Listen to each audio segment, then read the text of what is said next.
I've actually been watching a lot of ex-gay content for a book that I'm writing, and one thing that's consistent in nearly all of the testimonies I've heard is that they admit to still being attracted to their same sex. Much of fundamentalist Christianity is rooted in emotional repression. So when people say they're delivered or healed from their queerness, they're actually just saying, I've learned how to masterfully repress who I am.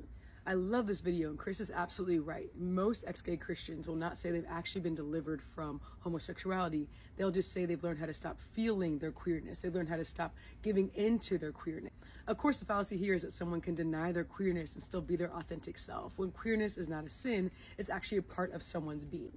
What's interesting is we also see conversations flooding the internet right now around women who are staying in Christian marriages even after they've experienced narcissistic abuse or cheating. And the reality is Christian frameworks of forgiveness and emotional repression support this.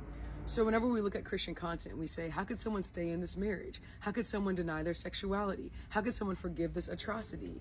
The reality is a lot of emotional repression is happening. It's not true forgiveness, it's repressing the experience of anger. It's not true reconciliation, it's repressing the experience of harm. It's not true deliverance from sexuality, it's repressing one's own self to get to God. Then, of course, the question becomes, why have we shaped God in this way? And in my work, I talk a lot about God, power, and privilege. For example, it's men in the church who benefit most from Christian notions of forgiveness. How many stories do we see about male megapastors doing egregious things, and then suddenly they're forgiven?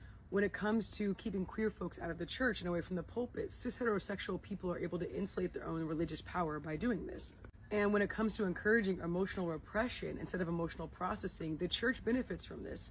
So many people learn within fundamentalist Christianity that we're not allowed to question or ask how God is being taught to us. We just have to accept these frameworks and live in them. So the more repressed and emotionally muted you can make your congregation, the less that congregation will be curious about the messages you're giving them. Now, as a queer theologian and a queer Christian, I believe in a God that is boundlessly loving, boundlessly forgiving, boundlessly generous. I believe in a God who doesn't give a crap about someone's sexuality or orientation.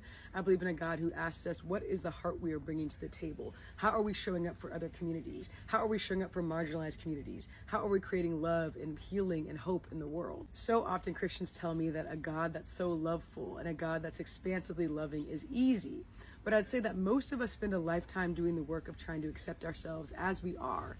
And so actually a God that accepts us just as we are, a God that accepts us as worthy just because we woke up in the morning, is countercultural in a society that says we're only worthy when we hit X, Y, and Z markers. Shout out to the Queer Agenda for this phenomenal content. My name is Ciara. I'm a DEI consultant and a theologian, so follow me for more content like this.